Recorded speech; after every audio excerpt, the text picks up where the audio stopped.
Hello friends, कैसे हैं आप सभी लोग। आई होप आप सभी लोग बहुत बढ़िया होंगे। मैं स्टेशन मास्टर के आर सैनी के आर एजुकेशन पर आप सभी का स्वागत करता हूं। दोस्तों, ग्रुप डी का वाइड नोटिफिकेशन फिर से साइट पे आ चुका है और उसमें कोई भी चेंजेस यहाँ पे नहीं हुआ है। जैसे कि कल साइट से हट गया था तो कई सारे कयास लगाए जा रहे थे कि इसमें आईटीआई को जो है फिर से लागू किया जा रहा है या वैकेंसी बढ़ने की बात की जा रही थी, तो ऐसा कुछ भी नहीं हुआ। वो का वही सेम दोबारा से अपलोड कर दिया गया है आरआरबी चंडीगढ़ की साइट पे, तो आप जाके देख सकते हैं। और आज इस वीडियो में अपन बात करेंगे बहुत ही इंपॉर्टेंट टॉपिक पे। जी हाँ दोस्तों, आपका जो नोटिफिकेशन है उसमें कई सारी चीजें जो है छुपी हुई रहती है। उस नोटिफिकेशन को आपको अच्छे से पढ़ लेना है। तो उसमें से जो इंपॉर्टेंट चीजें हैं वो आपको मैं यहाँ पे बताने जा रहा हूँ। जैसे कि ग्रुप डी का जो मेडिकल स्टैंडर्ड उसके बारे में बात करेंगे। कई सारे साथियों को नहीं पता होता कि किस पोस्ट के लिए कैसा मेडिकल स्टैंडर्ड यहाँ पे चाहिए होता है। कई सारे दोस्त जो है चश्मा वगैरह लगाते हैं, लेजर वगैरह करवा रखे हैं, तो उनको कौन सी पोस्ट पे यहाँ पे प्रेफरेंस देनी चाहिए। और देखिए दोस्तों, जोन आपको सही से चुनना है। यहाँ पे कोई भी जल्दबाजी आपको नहीं करनी है। अभी जो है फॉर्म आपके आज नाइट से भरने लग जाएंगे, तो आपको 5-6 दिन का यहाँ पे वेट करना चाहिए। उसके बाद ही जो आपको फॉर्म यहाँ पे भरना चाहिए, क्योंकि इन 5-6 दिन में बहुत सारी चीजें यहाँ पे क्लियर होगी। जैसे कि दोस्तों, यहाँ पे सही जोन चुने, आपको जोन सही चुनना है, अन्यथा आपका जो है 10 से 15 साल आपका यहाँ पे ट्रांसफर नहीं होगा। ऐसा साफ साफ जो है रेलवे का कहना है। नोटिफिकेशन के अंदर भी ये चीज लिखी हुई है, मैं आपको बताने वाला हूँ। और इसके अलावा पोस्ट वही चुने जिसमें आप फिट हो, वरना बाहर। जैसे कि आपने मान लो आपका मेडिकल स्टैंडर्ड A2 है ही नहीं और आपने पॉइंट्समैन की पोस्ट को सबसे पहले चुन लिया और पॉइंट्समैन की पोस्ट का आप तो कट ऑफ पास कर लिया, लेकिन आप जो इसको A2 मेडिकल स्टैंडर्ड में फेल हो जाते हो, तो आपको दूसरी पोस्ट का अल्टरनेट नहीं दिया जाएगा। ये भी चीजें मेंशन है। और नोटिफिकेशन दोबारा से रीअपलोड हो चुका है, जैसा मैंने आपको बता दिया है। और ये वीडियो देखे बिना आपको फॉर्म नहीं भरना है। इसमें आपको बहुत सारी चीजें मैं क्लियर करने वाला हूं कि कौन कौन सी गलतियां आपको फॉर्म में नहीं करनी है, अन्यथा आपका फॉर्म यहाँ पे रिजेक्ट भी हो सकता है। एक तरह से आप सभी छोटे भाई बहन हो, तो आपको अवेयर करना मेरा काम है। तो इस वीडियो को पूरा देखिएगा और मेडिकल स्टैंडर्ड वगैरह और सारी कुछ इस वीडियो में बात करने वाले हैं। और आपको जोन कैसे चुनना है, पोस्ट प्रेफरेंस कैसे देनी है, उसकी रिगार्डिंग इस वीडियो में अपन बात करने वाले हैं। और इसके साथ ही दोस्तों, कास्ट सर्टिफिकेट जो है OBC, EWS, SC ST EBC इन सब के बारे में बात करेंगे। आगे बढ़ने से पहले दोस्तों बताना चाहूंगा, जो भी भाई लोग railway group D NTPC exams की तैयारी कर रहे हैं, तो रीजनिंग और मैथ के लिए ये बुक आप फॉलो कर सकते हैं। इस बुक में 8,700 प्लस क्वेश्चन है, इसमें 10,000 प्लस क्वेश्चन है। सारे के सारे चैप्टर वाइज और टाइप वाइज आपको यहाँ पे क्वेश्चन मिलने वाले हैं। इसके अलावा दोस्तों, जीके जीएस के लिए आप स्क्रीन पे बुक दिख रही है, इनको आप फॉलो कर सकते हैं। यहाँ पे 3,790 POQ है और यहाँ पे आपको जो है आपका सिलेबस यहाँ से कवर होगा। और ग्रुप डी के जो सोल्व पेपर अगर आपको चाहिए, तो यहाँ से आप इसको बुक को ले सकते हैं। 140 तक इसमें सेट आपको मिलने वाले हैं। सभी बुक ऑनलाइन ऑफलाइन किसी माध्यम से बाय कर सकते हैं। और सभी बुक में खास बात है कि रेलवे के आज तक के जितने POQ आपको एक जगह मिलने वाले हैं। तो ऑनलाइन बाय करने के लिए लिंक इसका आपको डिस्क्रिप्शन में मिल जाएगा, वहां से जाके आप इसको बाय कर सकते हैं। और देखिए दोस्तों, ये जो है आरआरबी आपकी चंडीगढ़ की साइट पे आपको ये मिल जाएगा, दोबारा से रीअपलोड कर दिया गया है, कोई भी चेंजेस के अंदर नहीं हुआ है। यहाँ से जाके आप इसमें जो है अपलोड करके देख सकते हैं। अब मैं आपको नोटिफिकेशन के ऊपर लेकर चलता हूँ और 1 बाय 1 चीजें सारी कुछ आपके यहाँ पे क्लियर करने वाला हूँ। सबसे पहले दोस्तों, फॉर्म भरने की डेट आपको पता ही है, आज रात से आपके फॉर्म स्टार्ट हो जाएंगे। इसके बाद में पोस्ट आपकी जो है 32,438 रहने वाली है। एज आपकी 18 से 36 रहने वाली है। और इसमें भी 3 साल का आपको छूट दिया गया कोविड के कारण, तो 18 से 39 साल तक जो है कोई यूआर का बंदा है तो वो फॉर्म यहाँ पे भर सकता है। 1/1/2025 से उसकी एज की गणना होगी। 18,000 रुपये आपका बेसिक पेमेंट रहने वाला है। लेवल 1 की आपकी वैकेंसियां है। और इसके अलावा यहाँ पे एज के अंदर जो अलग अलग कैटेगरी है, जैसे SC ST वाले भाइयों को 5 का है, OBC NC वालों को 3 साल का छूट है, तो वो इसके अलावा दी जाएगी। जनरल वाले 18 से 39 साल अगर कोई आता है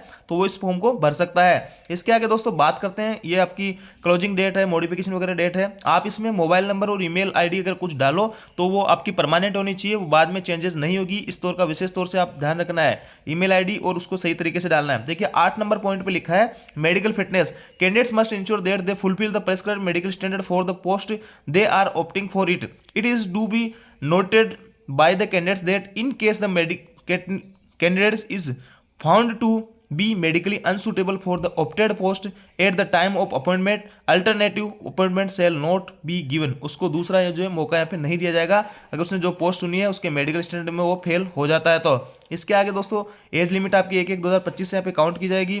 OBC सर्टिफिकेट, ये सारे कुछ सर्टिफिकेट आपको बनाने हैं। एज इलेक्शन वगैरह आपको इस हिसाब से दिया जाएगा। अब देखिए पोस्टिंग का भी अपन मैं आपको बता देता हूँ। यहाँ पे पोस्टिंग के लेकर भी बहुत सारी चीज़ें यहाँ पे लिखी हुई है। देखिए पॉइंट 1.14 में लिखा है पोस्टिंग को लेकर, यहाँ पे लिखा है दोस्तों, अगर आप कोई दूसरा आरआरसी चुनते हो तो मतलब इंटर रेलवे अगर आपको कोई पोस्ट मिलती है, जैसे कोई अजमेर वाला बंदा है और वो चेन्नई से जॉब लगता है, तो चेन्नई से उसको अगर अजमेर आना है तो ऑन रिक्वेस्ट लगाने के लिए 5 से 10 साल उसको वेट करना पड़ेगा। उसके बाद में कब उसकी ऑन रिक्वेस्ट क्लियर होगी, कब क्या होगा, तो ऐसे में आपको 15 से 20 साल भी लग सकते हैं ट्रांसफर लेने में। तो जोन आपको सोच समझ के चुनना है, अपना होम जोन चुनना है या फिर जो है नियर बाय आपके जोन के जो भी पास है वो आपको चुनना है। क्योंकि पोस्ट जहां पे ज्यादा रहेगी वहां ज्यादा फॉर्म भरे जाएंगे, तो कट ऑफ में बहुत ज्यादा वेरिएशन आपका नहीं आने वाला है। इसको लेकर मैं जल्दी यहाँ पे वीडियो अपलोड करूंगा कि आपको किस हिसाब से यहाँ पे जोन चुनना चाहिए और कौन कौन सी बातों का ध्यान रखना चाहिए। बाकी विशेष तौर से आप ध्यान रख लीजिएगा, अगर दूसरा रेलवे, दूसरा आरआरसी अगर चुनते हो आप अपने होम आरआरसी के अलावा, तो आपको 5 से 10 साल का इंतजार करना पड़ेगा फॉर्म जो है ऑन रिक्वेस्ट लगाने के लिए, और उसके बाद में ऑन रिक्वेस्ट आपकी कब क्लियर होगी, काफ़ी लंबा टाइम इसमें लग जाएगा। तो इस चीज़ को ध्यान में रखते हुए आपको जो है फॉर्म डालना है। फीस आपके यहाँ पे 500 रुपये और 250 रुपये लग रही है। 500 इन लोगों की लगने वाली है, और यहाँ पे इनको 400 रुपये रिफंड कर दिया जाएगा। और फॉर पीडब्ल्यूडी फीमेल वगैरह, ट्रांसजेंडर, एक्स सर्विसमैन वगैरह है, तो इनके 250 रुपये पेमेंट किया जाएगा, उनका पूरा का पूरा रिफंड बाद में कर दिया जाएगा। और देखिए दोस्तों, कोई अगर ईबीसी टिक करता है तो उसको यहाँ पे 250 रुपये फीस देनी पड़ेगी। मैं आपको फिर से कह रहा हूँ, ईबीसी किसी भी भाई को टिक नहीं करनी है, ये किसी टाइप का कोई रिजर्वेशन नहीं है। ईबीसी का मतलब होता है इकोनॉमिकली वेकर सेक्शन। तो यहाँ पे जो जिनकी आर्थिक स्थिति खराब होती है, जिनकी जो है इनकम 50,000 से कम होती है सालाना, तो वो लोग ईबीसी का फॉर्म भर सकते हैं। लेकिन दोस्तों, ईबीसी का सर्टिफिकेट आपको बनवाना पड़ेगा बाद में डीवी के टाइम पे, तो इसलिए इस सब झंझट से बचने के लिए सिर्फ आपको यहाँ पे 250 रुपये की छूट मिलेगी। अगर आप ईबीसी टिक करते हो तो ओनली 250 रुपये की छूट मिलेगी, और कोई भी फायदा इसका नहीं है, कहीं भी कोई रिजर्वेशन नहीं मिलने वाला है। तो मैं कहना चाहूंगा आप सभी लोगों से कि ईबीसी को कोई भी टिक ना करे। अगर आपने गलती से ईबीसी टिक कर दिया और बाद में डीवी के टाइम में अगर आप ईबीसी का सर्टिफिकेट नहीं बनवा पाए, तो आपको डीवी से बाहर कर दिया जाएगा। कई सारे दोस्त ऐसा हुआ भी है, तो इस चीजों को आपको विशेष तौर से ध्यान रखना है। अब देखिए दोस्तों, ईडब्ल्यू सर्टिफिकेट वो लेकर यहाँ पे क्लियर किया है कि कितना पुराना यहाँ पे होना चाहिए। तो देखिए, जिन परिवार के 8 लाख से इनकम कम होनी चाहिए और ये सब चीज़ें वो फुलफिल करते हैं, और उनके पास में 1 साल से ज़्यादा पुराना वो नहीं होना चाहिए। और 1 साल भी कौन सा, फाइनेंशियल ईयर। देखिए, for the financial year prior to the year of application for this CN, इस सीएन के लिए फाइनेंशियल ईयर जो है 2023-24 का पड़ने वाला है। तो closing date of application is 22/2/2025 के हिसाब से आपका 2023-24 का जो फाइनेंशियल ईयर है उसका आप यहाँ पे फॉर्म लगा सकते हो। अगर वो है आपके पास में 2023-24 का, तो आप इसमें अप्लाई कर सकते हैं, अगर ईडब्ल्यू सर्टिफिकेट आपका चल जाएगा। इसके आगे दोस्तों, ईडब्ल्यू वाला आपके पास में हो गया। ओबीसी एनसीएल का भी सेम ऐसे ही यहाँ पे रहने वाला है। तो 1 साल से ज़्यादा पुराना आप लोगों के पास में ये सर्टिफिकेट नहीं होने चाहिए। अगर है तो आप उसको दोबारा से यहाँ पे बनवा लीजिए, और अभी बनवाना पड़ेगा, डीवी के टाइम में फिर से दोबारा आपको ये बनवाना पड़ेगा। रेलवे फॉर्मेट में बनवाने की कोई भी आवश्यकता नहीं है। एससी एसटी वाले भाई लोगों के पास में अगर इंग्लिश मीडियम का, इंग्लिश का बना हुआ है, कभी भी कितना भी पुराना वो चल जाएगा।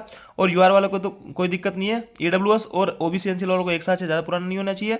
रेलवे फॉर्मेट में कोई भी डॉक्यूमेंट्स बनवाने की आवश्यकता नहीं है। अगर आपके पास सेंटर वाला ऑलरेडी बना हुआ है, तो रेलवे फॉर्मेट बनवाने की कोई भी आवश्यकता नहीं है। इस चीज़ की आपको टेंशन नहीं लेनी है। रिक्रूटमेंट प्रोसेस में आपका सीबीटी होगा, उसके बाद में पीईटी होगा। पीईटी के लिए 3 गुना छात्रों का पे लिया जाएगा सीबीटी से। उसके बाद में डीवी के और मेडिकल होगा। ऐसे में आपका फुल जो है आपका टोटल जो सब जगह से अगर आप फिट पाए जाते हो, तो फाइनली आपका यहाँ पर सिलेक्शन हो जाएगा, पोस्ट का अलॉटमेंट कर दिया जाएगा। कंप्यूटर बेस्ड टेस्ट के अंदर आपका ये सब चीज़ें रहने वाली है। 100 नंबर के क्वेश्चन आएंगे। 25 साइंस है, 25 मैथ है, 30 रीजनिंग और 20 जो है जनरल अवेयरनेस के हैं।